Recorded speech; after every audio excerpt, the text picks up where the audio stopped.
Okay भाई लोग थोड़ा ध्यान देना। एक सीन है जहाँ पर अपना हीरो एंड हीरोइन दोनों बैठे रहेंगे। लड़की बोलती हीरो से कि भाई तुम्हारी बॉडी स्ट्रांग हो रही सुपर पावर की वजह से। हीरो बोलता है हाँ स्ट्रांग हो रही है। लड़की बोलती है फिर उसके बाद तुम्हारे ऊपर के पार्ट्स यानी कि ये सब स्ट्रांग हो रहा है, बल्ले सल्ले बन रहे हैं, नीचे के पार्ट्स भी स्ट्रांग हो रहे हैं, मतलब तुम जितना पैसा खर्च कर रहे हो उसके हिसाब से बॉडी बन रही है। एंड फिर उसके बाद पूछती है कि अगर मैं तुमको 50 मिलियन दूंगी तो तुम्हारा वो वाला पार्ट स्ट्रांग हो पाएगा। हीरो बोलता है और फिर उसके बाद कांड देख लेना भाई। ये जो वाला सीन था ना मैंने जो आपको बताया है, इंटरनेट पर ये इतना वायरल होगा कि इंटरनेट को तोड़ के रख देगा। यही नहीं ऐसे बहुत सारे सीन, मतलब हीरो एक सीन में बोलता है कि मैं तुमसे शादी तो कर लूंगा क्योंकि तुम मेरा प्यार हो, लेकिन क्या तुम मुझे PS5 दिलाओगे? मतलब मैरी फॉर लव क्रॉस मारो वहां पर, मैरी फॉर PS चेक मारो वहां पर। यस भाई, अगर आपको नहीं पता कि मैं किसकी बात कर रहा हूं तो फाइनली इस साल का जो लास्ट के ड्रामा था कैश हीरो, वो अब अपन लोगों के सामने आ चुका है, जिसको देख करके मैंने निपटा दिया है। कैसा है ये, क्या आपको इसको देखना चाहिए, सब कुछ आज के इस वीडियो में विद डिटेल इसका चीड़फाड़ करके मैं आपको बताने वाला हूं। बस एक ही काम करना है कि इस वीडियो को आज अंत तक जरूर देखना। तो बेसिक डिटेल की बात करें तो सीजन 1 को देखने के लिए आपको टोटल 8 एपिसोड देखने पड़ेंगे और इन्हीं 8 एपिसोड में कहानी को इस हिसाब से एंड किया गया कि सीजन 2 अगर नहीं भी आता है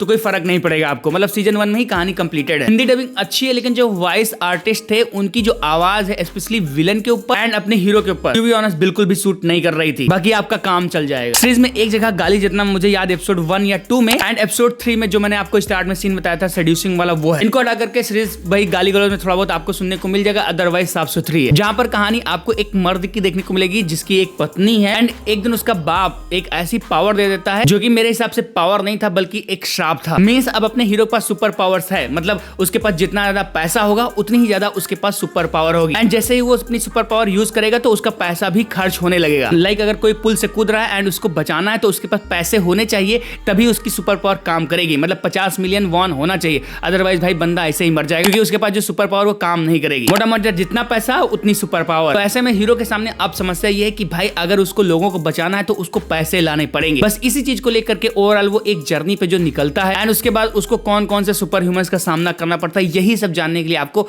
इस सीरीज को देखना पड़ेगा। लेकिन अब अगर सीरीज की बात करें तो सीरीज में कमियां बहुत हैं, इसलिए अगर पहले सबसे पहले अच्छी चीजों की बात करें तो पहली चीज है कि अगर आप डीसी मार्वल की मूवीज देखते होगे एंड आपके माइंड में आया होगा कि अब भाई सुपर हीरो की थीम पे कुछ भी नया नहीं आएगा, देन मैं बोलूंगा कि ब्रो आप इस ड्रामा को देखना क्योंकि इसमें आपको एकदम फ्रेश एंड नया आइडिया देखने को मिलेगा सुपर हीरो के थीम को लेकर, जिसके लिए इस सीरीज को मैं थम्स अप जरूर दूंगा। दूसरा पॉइंट है जहां पर ये सीरीज काम करती है वो है ली जुनहो की परफॉर्मेंस। बंदा एकदम जान लगा दिया, उसकी परफॉर्मेंस देख करके आपको मजा आएगा। इवन उसकी जो बंदी के साथ या जो उसके टीममेट्स बनते हैं ना उनके साथ जो केमिस्ट्री देखने को मिलती है वो भी काफी सॉलिड तरीके से भाई वर्क की, स्पेशली फॉर मी। एंड तीसरा पॉजिटिव सीरीज के मूवमेंट्स। हाँ, सीरीज में कुछ मूवमेंट हैं स्पेशली एक्शन ब्लॉक को लेकर के जहां पर ये सीरीज एलिवेट करती है, मतलब अगर वही मूवमेंट्स ना होते तो मैं इस सीरीज को एकदम हग्गू बोल देता। लेकिन सीरीज में फन मूवमेंट है, फन एक्शन है, कॉमेडी के सीन्स जो कि आपका एक माहौल बना के रखते हैं, जैसे आप सीरीज को कंज्यूम करते जाते हो आप उनको एंजॉय करते हो। कुछ भी सीरीज सीरियसली नहीं लेती है, मतलब जो एक्शन चलेगा उसमें भी ये सीरियस अपनी चीजों को नहीं लेगी, सीन सीरियस चलेगा लेकिन एक्टर वहां कॉमेडी कर देगा। तो वो जो लाइट हार्टेड मूवमेंट्स देखने को मिलते हैं वहां पर भी ये सीरीज शाइन कर जाती है। बस बहुत ज्यादा ढूंढा, इन तीनों को हटा करके आपको प्रोडक्शन क्वालिटी में बोल सकते हो कि सीरीज सही है,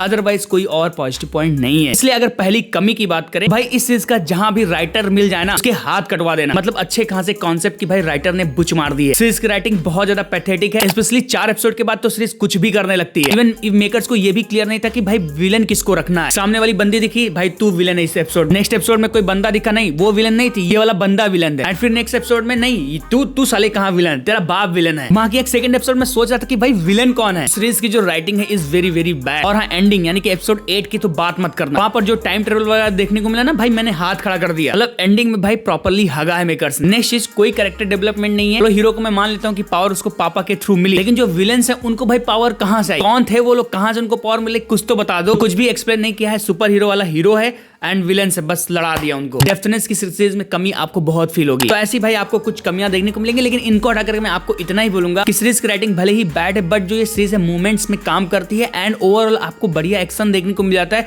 जो कि कहीं ना कहीं आपको सीरीज के साथ बोर नहीं होने देता। ऊपर से कॉमेडी के मूवमेंट्स रहेंगे एंड अपने लीड्स के बीच में अच्छी केमिस्ट्री चलती रहती है, ये सीरीज आपका अच्छा खासा टाइम पास कर देती है। मतलब ओवरऑल मैं आपको इतना बोलूंगा कि अगर आप सुपर हीरो की थीम को लेकर के एक नया कॉन्सेप्ट देखना चाहते हो एंड उस कहानी में आपको फर्क न पड़े कि कैरेक्टर कहां जा रहे हैं, उसकी राइटिंग कहाँ जा रही है। देन मैं आपको इतने बोलूंगा कि एक फन टू वॉच कॉमेडी वाली सीरीज है, एक बार ट्राई कर सकते हो। सीरीज में कमियां जरूर है लेकिन आपका अच्छा खासा टाइम पास कर देगी। एटलीस्ट इट्स बेटर देन 12 के ड्रामा, याद है ना इस साल का, उससे बहुत ज्यादा बेटर है। बाकी जो प्रो ऑडियंस है भाई, अगर आपने सुपरमैन देखा होगा तो एटलीस्ट 80% आपने इस के ड्रामा को ऑलरेडी देख रखा है। तो अगर तुम देखने जा रहे हो तो अपनी एक्सपेक्टेशन एकदम नीचे कर देना, क्योंकि शायद तुम्हें पसंद नहीं आएगी सीरीज। अदरवाइज भाई मैं इतना ही बोलूंगा कि अगर इस सीरीज की राइटिंग होती ना अच्छी, तो आज ये सीरीज फाड़ के रख देती। मार्वल डीसी वाले भाई इसके सामने झुक जाते, इवन मूविंग जैसा के ड्रामा भी इसके सामने झुक जाता। बट दोस्त राइटिंग ने सब कुछ बर्बाद कर दिया। एंड इन्हीं सारी चीज ध्यान रखते हुए अगर मुझे इस सीरीज को रेट करना होगा तो मैं इसको फन टू वॉच की कैटेगरी में रखूंगा एंड इसको मैं रेटिंग दूंगा 7 आउट ऑफ 10 स्टार की। एक बार देख सकते हो, वन टाइम वॉच है। सेकंड हाफ उतना अच्छा नहीं था बट एटलीस्ट गार्बेज नहीं, एक्शन की वजह से आपका टाइम पास हो जाएगा। तो इन केस अगर आपने इस के ड्रामा को निपटा दिया तो आपका एक्सपीरियंस कमेंट बॉक्स में लिखकर जरूर बताना। और हाँ प्लीज अगर आपको ऐसे के ड्रामा पे वीडियोस देखना पसंद तो हमारे चैनल को सब्सक्राइब जरूर कर लेना। बाकी मैं फिर से मिलता हूं नए वीडियो में। Till then bye bye.